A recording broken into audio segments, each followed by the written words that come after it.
On passe cette fois, on recommence. Voilà. En espérant qu'on ne nous le volera pas. Concomitamment à ce vol, ça a permis de faire évoluer et, je veux dire, de remettre peut-être à plat les modalités de commande annuelle d'une œuvre d'art et de son exposition dans le parc Fantasia, donc du prix du Castel.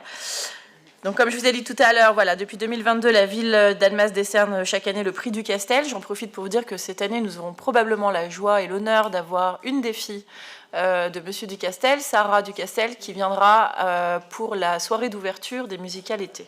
Donc, on se réjouit. Donc, cette distinction permet de soutenir la création artistique, de rendre hommage aux sculpteurs, dont les œuvres sont installées à Annemasse depuis de nombreuses années. Donc, la modalité de commande de l'œuvre artistique ainsi que ses caractéristiques ont été adaptées au fil des ans sans qu'aucun règlement n'acte ces changements. Or, suite au vol de la sculpture, en juillet 2023, il est apparu pertinent de redéfinir un cadre officiel. Il s'agit ainsi de repréciser diverses choses. Alors, d'une part, les objectifs poursuivis par la ville.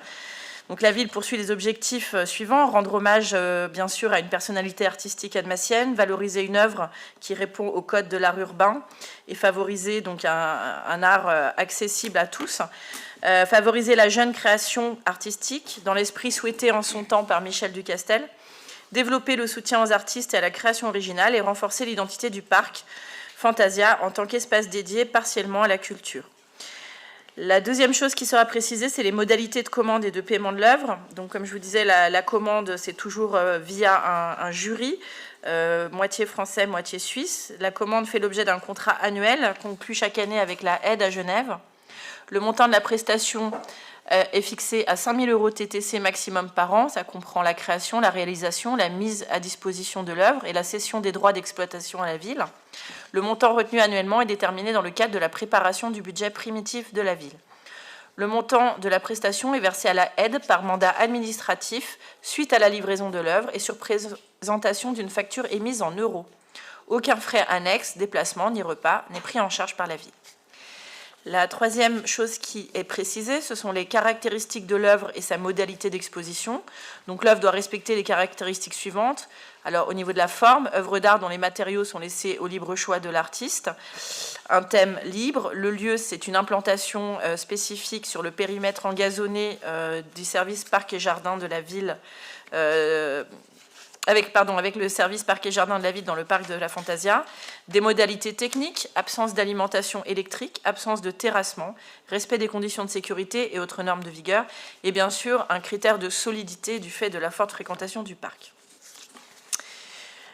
Le quatrième objet qui a été précisé, ce sont les modalités d'exposition de l'œuvre. L'œuvre est exposée à l'extérieur, dans le parc Fantasia, durant toute la période du festival.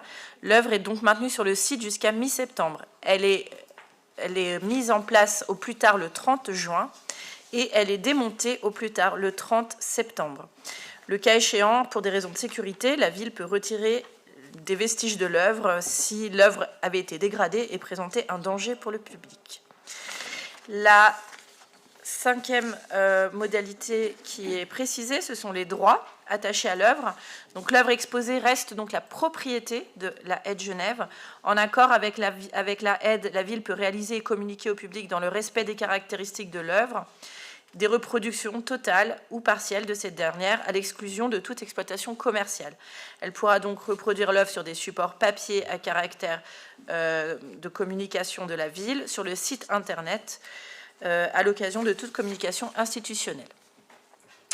La présente autorisation est donc accordée sans limitation et à titre gracieux. Le titre de l'œuvre ainsi que le nom de l'auteur sont systématiquement cités sur tous les supports. La ville fait réaliser une plaque représentant l'œuvre sur le site. Elle comporte évidemment le nom de l'artiste et la Aide Genève, ainsi que le titre de l'œuvre et une phrase de présentation. Et la dernière modalité précisée, c'est les modalités d'assurance. La ville s'engage donc à prendre en charge pour une valeur maximale de 10 000 € tout sinistre, toute dégradation ou tout acte de vandalisme qui pourrait être commis sur l'installation. Il est précisé que le parc est fermé la nuit à partir de 22 h, hormis les vendredis soirs durant lesquels il y a le festival, la fermeture est à minuit, et surveillée de manière aléatoire entre 15 h et 22 h pendant la période estivale. Voilà, c'était un peu long, mais voilà, il y avait plusieurs choses à mettre en place. Et donc, ce soir, il vous est proposé d'approuver donc ces modalités de commande annuelle d'une œuvre d'art et de son exposition dans le parc Fantasia dans le prix du cadre du Castel pour une durée de 3 ans à compter de l'année 2024 et de dire que les dépenses en résultant seront imputées chaque année au budget de la ville. Merci. J'espère que voilà, on aura une œuvre intéressante comme chaque fois, hein, et je me félicite de la présence de la fille de Monsieur Ducastel. Est-ce qu'il y a des questions ou des remarques? Est-ce qu'on peut voter ce document? Des votes contre, des abstentions? Merci.